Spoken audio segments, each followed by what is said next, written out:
Today, we're going to talk about how to trick your brain into losing weight without feeling deprived. Yes, I know that sounds crazy, but hear me out.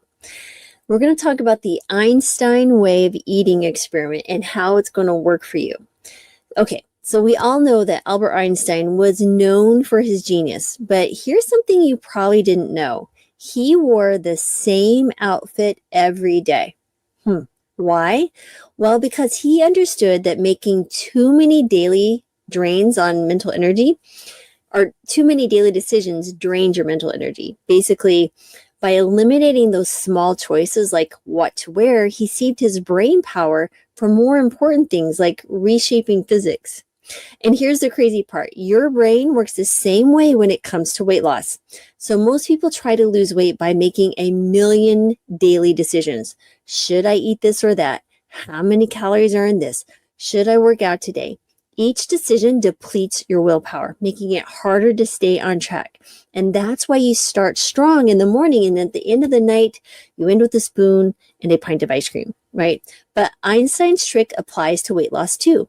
The less you rely on willpower, the easier it becomes. So now we're going to talk about how to make weight loss automatic without feeling deprived. Before we jump in there though, if you're new to the channel, I'd like to welcome you. My name is Dr. Lori Marvis. I'm a board certified family and lifestyle medicine physician who's licensed in 50 states across this country. And I've been helping people with healthy lifestyle and all this for well over 2 decades now. So I'd love for you to subscribe and we'll continue on. So first of all, let's talk about why willpower will never work and what to do instead. Have you ever felt, again, like your willpower just kind of vanishes by the end of the day? That's, again, willpower is like your phone battery, right? It drains with every call. Your willpower drains with every decision you make. This is called decision fatigue, and that's why you can start your day with a healthy smoothie and you end it with an entire pizza. The fix is habits. Habits don't drain your willpower. They run on autopilot. Think about brushing your teeth. You don't debate whether, right? That's the power of a well-formed habit.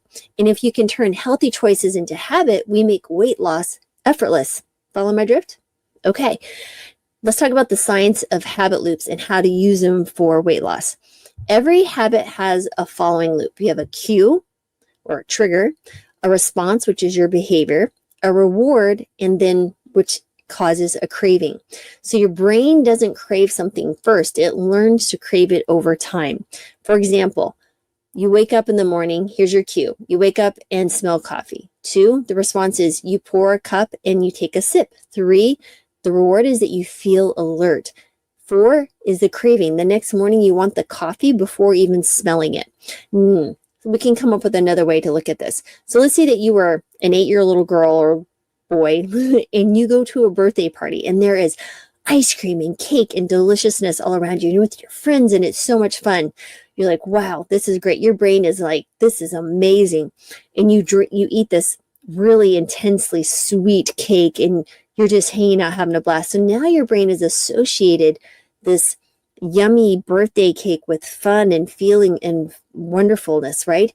So that's kind of where we set. We get exposed to something. The brain remembers, that is quite delicious and lovely, and I got a little dopamine hit.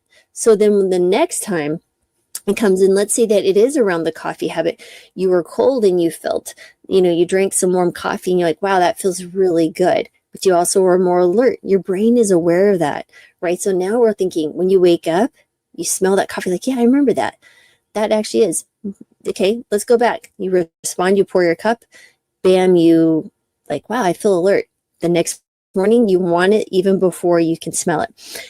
I suppose you could also think of it as like a cue, a craving, response, reward. But really, once you have to have the reward in place first before you can develop the craving. So probably doesn't really matter how you structure that, but that is the loop. You get that cue, you get the behavior, you get the reward, which evolves in time with the craving, right? You're like, wow, I like this. Or maybe somewhere in the back of your mind was like, I remember that little thing that felt so good. That is the habit structure. Now, how do you replace the bad habits without feeling deprived? So first of all, most people fail at weight loss because they try to eliminate the bad habits without replacing them. Let's talk about the old habit. There's a cue, sitting on the couch at night. Response is grabbing a snack. Reward, dopamine hit from the food. craving. Next time you sit on the couch, you automatically want a snack. Again, this might be a chicken or egg scenario, which came first. It really doesn't matter as long as you begin to understand the basic anatomy. What do you want to do instead is say, instead of saying, I don't snack anymore, because that doesn't work, you're going to form a new habit by replacing your response. So your cue is, because you've identified that's where the habit that you need to work on is, I'm going to sit on the couch at night, but I'm going to make a warm cup of tea instead. Probably decaffeinated, just so you sleep better. And the reward is that warm comfort and relaxation. And then the craving, your brain starts associating with tea with comfort, not the snacks. Okay. Now, this is again how you can trick your brain, not through restriction, but through replacement. There's lots of other ways, but this is just one of them. Another one is called the dopamine hack, right? You want to make weight loss more fun. So really want to know about how the secret to making the habit stick is your brain needs the dopamine. Dopamine is your brain's reward chemical. It's what makes you feel good when you accomplish something. But most diets kill dopamine because they feel restrictive, and that's why you feel deprived. The fix is to make healthy habits rewarding. So how do you do that?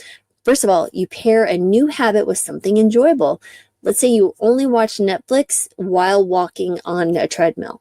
2, you celebrate small wins. High five yourself with healthy choice. Yes, this actually works. Try it. Come on, just give yourself a high five right now. Yes, you're nodding. That feels kind of fun. You're kind of laughing. Dopamine, good reward. Next is to turn it into a game. So challenge yourself to hit 10,000 steps, 5,000 steps, whatever it is for you, for the next 30 days, right? Kind of gamify it. When weight loss feels fun and rewarding, your brain wants to do it. No willpower required.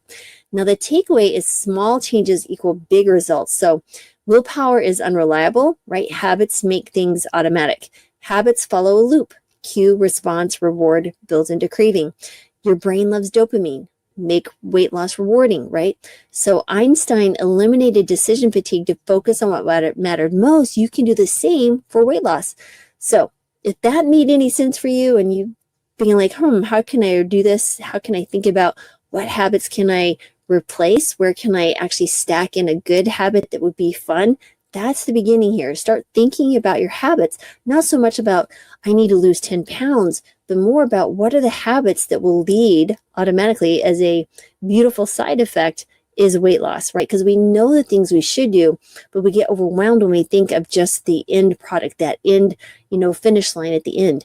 We need to step back and go, okay, what are the daily habits that I need to start thinking of? And not just grabbing a whole bunch, like revamping your entire lifestyle, everything overnight, because that just going to lead to exhaustion and failure and disappointment, which makes it even harder because now you've identified yourself as someone who is struggling and not able to do this. One other shift that's really important is shifting your identity, because when you start seeing yourself having success with these tiny habits, right? You see yourself as a healer. You are healing habits. You're not fixing a habit necessarily. How can I start this day with a healing mindset? And one of the things that really works well is starting your morning with, I am a habit healer. What is the habit I can heal today? Or how am I going to begin healing myself today? What is the one thing that will heal myself today? Really thinking about yourself as someone who heals, yourself with healthy habits. And then, you're healing the unhelpful habits as well. Again, just some ideas, thinking about shifting your thinking, because when you do that, you make it easier. So your brain doesn't come up and go, wait, you're going to do what? That resistance, your brain wants to stay in the habits that it's created because that's its comfort zone. So what can you do every day to heal yourself? Again, become a habit healer. Hope you like this. Click the button if you do. The subscribe button's down there somewhere. Please share this with someone if it's resonated with you and you think someone might be uplifted by it today, because that's what we're here to do every day, is uplift you and give you some hopeful actionable items. And again, as always, I'm sending gratitude, joy, love, and healing your way, again, because we all need more of that in this world. You guys have a great rest of your day.